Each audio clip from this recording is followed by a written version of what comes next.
this chat is based on a couple different theories of that we use in education, and we use particularly in the early childhood years, to kind of understand what might be going on with children. And I'm pulling from several different theories because I find that the ones that last over time speak to some kind of truth that we recognize over time. And it may be that we're learning more about the brain, and we might organize the information a little bit differently now, or we might find there are slight differences to a theory developed in the mid-20th century than what we're talking about, what we know now to be true. But as I said, they speak to things that seem to be universal and are not changing over time. So I want to put that there first, so that you know, I'm going to draw from Piaget, I'm going to draw from Erikson, I'm going to draw from Vygotsky, and I'm going to draw from Lawrence Kohlberg. And you know, in education, sometimes we throw the baby out with the bathwater, where we say, well, Piaget, he was in the 50s. You know, we don't use him anymore. But the fact is there are some gems in his research that help us understand children at this age. But you'll see through the talk where there are holes and how we have other ways of thinking about where children are at. And the other reason I want to bring these to mind is because they are kind of foundational in terms of how if we understand children this way, then we've built education systems to match these theories. So I think it's helpful for you when you're looking for a kindergarten, or you're looking for resources to help you with your child, where they're at and their developmental needs, that you have an understanding of where a resource might, what foundation or what theory they might be coming from, to help you meet that need, or you recognize this doesn't help. The way they're thinking about this is limiting. So, just have to quickly remember how to use PowerPoint to switch my slide. There we go, I just click. So drawing from Piaget, he talks about children in developmental stages. And he breaks their stages up into the categories as well. There's physical development, there's cognitive development, there's self-formation, which is kind of an understanding of who I am and whether or not I'm good or whether or not I'm bad, am I successful. Self-worth comes in at this point. And then moral development. So we'll look at those. So the first thing I want to say is this age, 4 to 6 years old, is kind of overlaps two phases. They're not quite preschool toddlers anymore, but they're not quite big girls and big boys either. But some of them do behave like they're a big girl, big boy in one area, but not in another area. So you're going to see there's a lot of overlap. So with their physical development, now I know you have this right in front of you, and I don't like to read what you have right in front of you, but because we're videotaping, I might do some of that. So we talk about the gross motor skills, and that's the big movements with the body. And so you'll start to see where once they ran and their feet flopped all over like this, they're starting to pull them in. They're starting to run with some coordination. They're able to run backwards. They're able to step to the side. You'll see, come on, let's skip. And before they couldn't quite figure out what skipping was, and they ended up tripping more than skipping. So these things start to come in, and you'll watch them on the playground use the playground more, not just run up and down the ramp, you know, or hang on to something, or just want to swing. Their coordination means they can start to go from one bar to another. They can start to climb. They can start to pump. You know, at 4, they might recognize what you're doing with your, when you're swinging legs up, legs down, but they're just doing legs up, legs down. The abstract idea of the pushing isn't there. It's not as immediate to what they see. So, and then you get hand-eye coordination starts to kick in at this time as well. So fine motor skills, that's this. It's what you can do with your fingers and your toes. And so they're dressing, they can start to dress themselves in ways they couldn't before without as much, they don't need as much help. They don't need as much help in the bathroom. They're able to do this motion. I mean, a lot of trouble with potty training is not that you have the stage of recognizing they have to go, where are they going to go? But this is a very difficult motion. And it's hard work. And so often you'll have them in kindergarten, preschool, not finishing because of that hard work of going around. It's just a muscle thing. So that's a gross motor and it's a fine motor. And I hope it's not grossing you out. I'm trying to be really practical here. Okay? Because these are issues. You send them to school and they're not always doing what they're supposed to be doing. And this is what's going on. They're not just refusing. You're working on a muscle problem, and you're waiting for the development to catch up.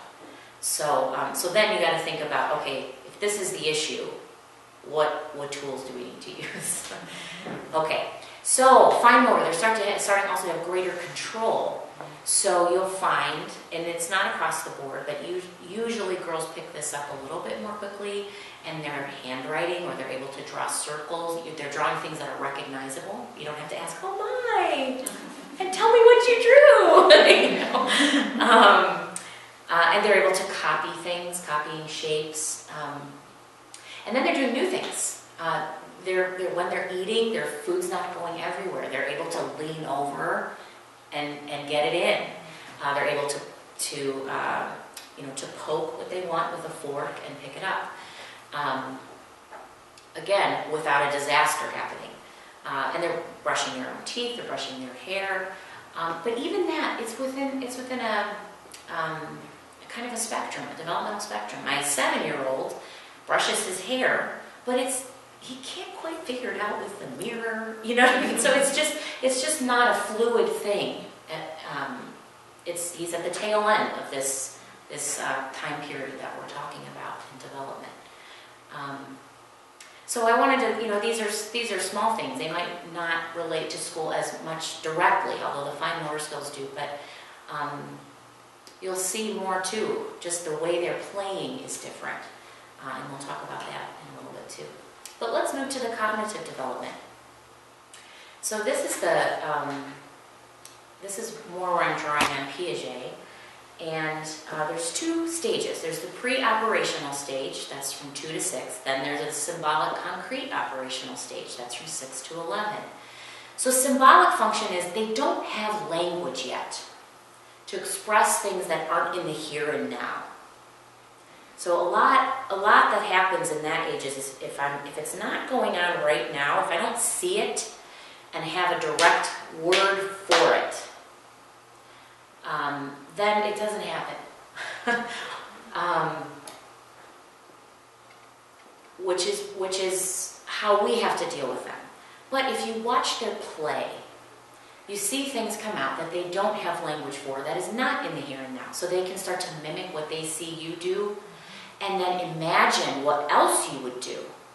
But they don't have language to talk about the future or to talk about what they're imagining. So you see them representing the external world internally.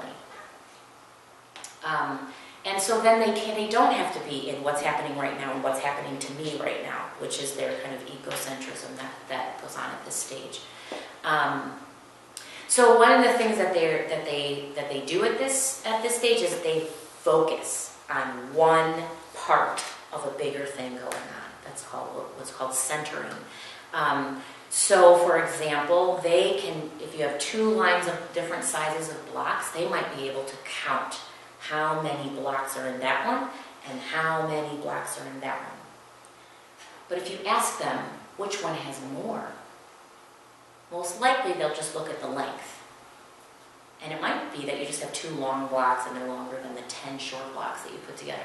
They can't do the dual relationship there. They can't, and they're just moving into that. And we call that decentering when they're able to do that, when they're able to break something down into its parts and see it from different perspectives. So at this age, what they understand is totally perception bound. It's totally bound up in their own way of seeing something. And to understand them at this point, their own way of seeing something is like this. It's narrow. They see, so they can. It feels like they're fixating on something, right? You know, can you just see the bigger picture? And then they're reactive to how it's affecting them. So you can't quite logically talk them through something yet. Sometimes they just have to cry, and then once the emotions are out, then you can start to explain something, and they may or may not get it. They may or may not get it, and that's not, again, their refusal, but they're not. The rational thought's not quite there yet. The being able to sequence something logically is not there yet. But okay, so the next stage, though, we're moving into the idea of decentering. So they're able to start to take things apart and look at these two blocks. Not only you can count them, but you can think about them by their different colors, and you can think about them by their different length. Something having more or less could be about length. It could be about numbers. Okay. Conservation is when something stays the same in quantity, but its appearance might change. So, you know, you might have 5 blocks and 5 blocks, but then you make these 5 blocks, you know, stand up.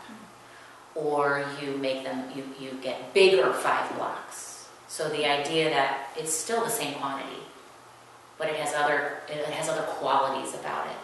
So that's kind of, so you can see how this has academic translations, where you can look beyond, they can start to do more complicated, they understand number sense in a different way.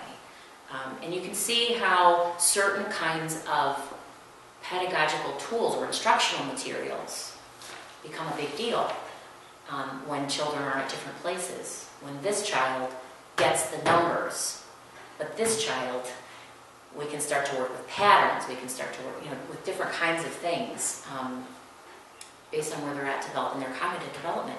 Another thing is reversibility, that if I go this way, I know I can also go backwards. So if 2 plus 2 is 4, I can also go back and say, well, if I take 2 away from 4, it's 2. And the other is seriation. That's where I can order things by quantitatively. You know, which one's the heaviest, which one's the smallest, which one's the biggest. And the transformation or transitive is, it's how do objects relate to each other. So if a dog is a mammal, and my Zoe shepherd is a dog, that means Zoe the shepherd dog is a mammal. So the relation between things starts to happen at this age. And you can see it goes all the way to 11, and a little bit beyond that as well. So these are things that are they're budding at this age. And when you're with children at this age, and you have the ability to have your eye on them as individuals, you can start to see them come alive to these types of things. You can start to see them make connections, or be able to say, you know, you lay those 2 things out for them, those 2 lines, and you say, wait a minute, this one's longer, but it only has 2. You know, and so then you can start to talk about the difference, right, between length and size and numbers.